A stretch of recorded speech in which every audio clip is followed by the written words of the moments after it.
The following is an excerpt from tonight's brand new episode of the Geekvolution Radio Hour, starting at 7 p.m. Central on the Supervillain Network. Tonight, Vince and I are going to be chatting about the Marvel Cinematic Universe again, and whether or not we are leading towards superhero movie burnout. So come listen for that and more, especially another exciting edition of the Perspective of Doom from Doom's Vince.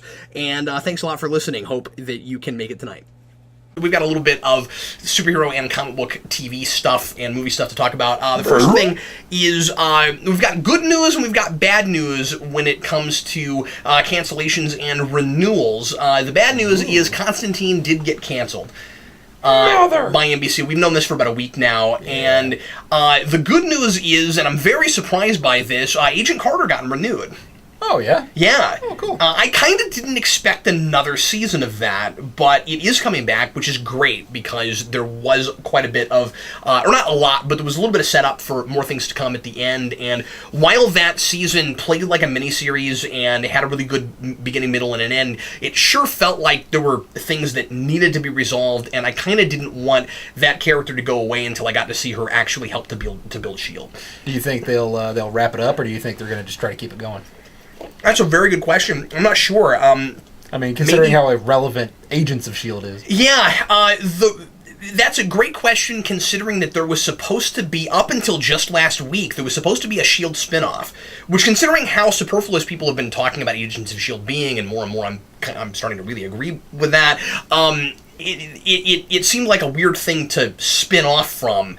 And there was supposed to be maybe a lot of talk was it's probably an Inhumans thing, but they've already scrapped it. It looks like probably for good. We're not sure. I don't think we're for sure that it's on, whether or not it's on hold or scrapped. But it looks like it's probably just not even going to happen now.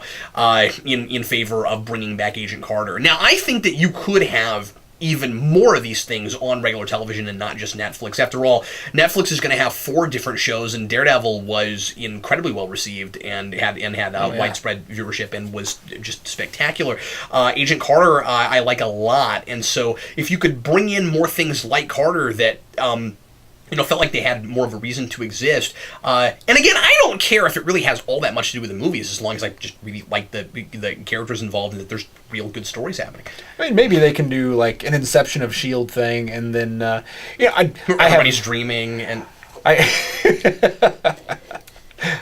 like it. And then there's no explanation for why everybody's jostled in dreams but don't wake up from the sub-dreams.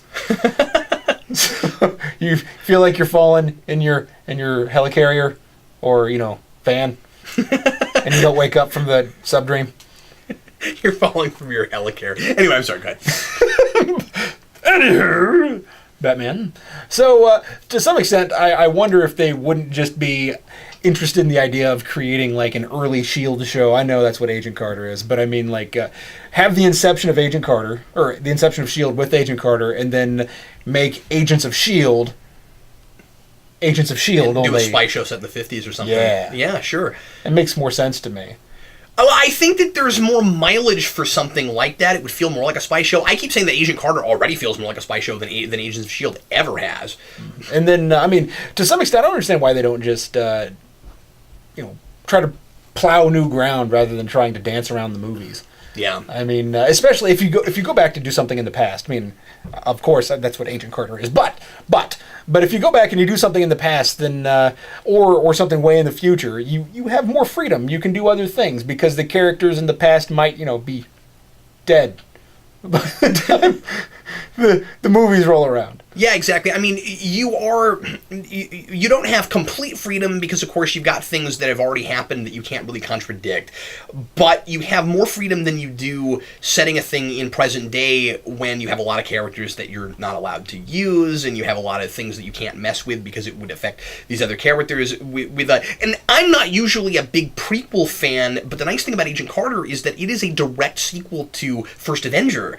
So it's a prequel and a sequel simultaneously, and that makes it feel relevant because we leave that character at the end of Captain America and she didn't get a whole lot to do. So is it a sprequel? Yes, Vince. Okay, I'm satisfied. Yeah, let's call it that. Let's halt this interesting thing you're saying, so I can say sprequel. Yeah, sure. That sounds dirty.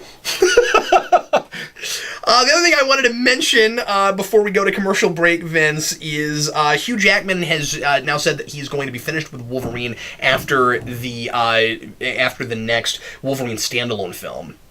No!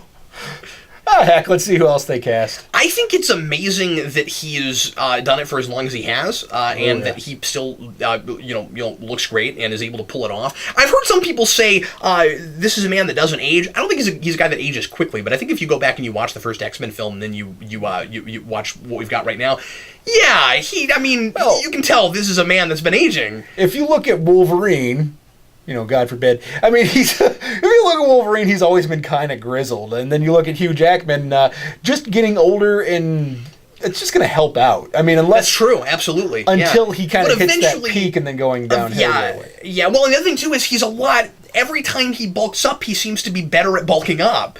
Yeah. So when you look at him now, whenever he does it, and I think part of it is there lately hasn't been as many years between them. So he probably doesn't have quite as much bulking up to do in between each of these things as he has before. But you go back and you look at the first one, and then you look at Days of Future Past. He's so ripped. He's so much bigger now. But anyway, it's gonna be interesting to see when, and I don't want to say if, because that Wolverine's so popular that's probably a given. But it's gonna be interesting to see how long they go before they recast. They'll cast Jared Leto.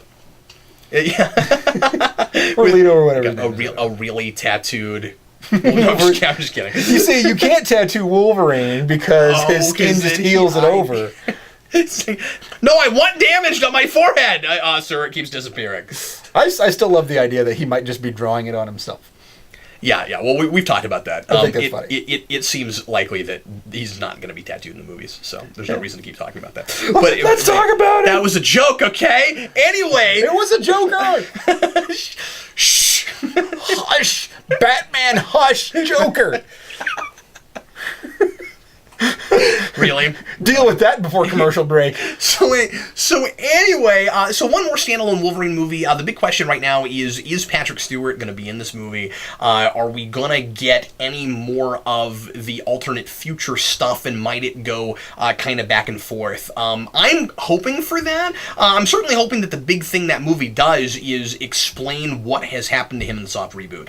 I want to know what the Weapon X program is now, and I think it's a really good chance to fix Wolverine Origins. Thank you. X-Men Origins Wolverine, because obviously it wouldn't be doing the same Weapon X program again, but just to give him a better origin, and also it could be really interesting to see the two different Wolverines, because how what is he going to be like? Now we know that from the ending of Days of Future Past that he still ends up at the school as a teacher, so he turns out okay.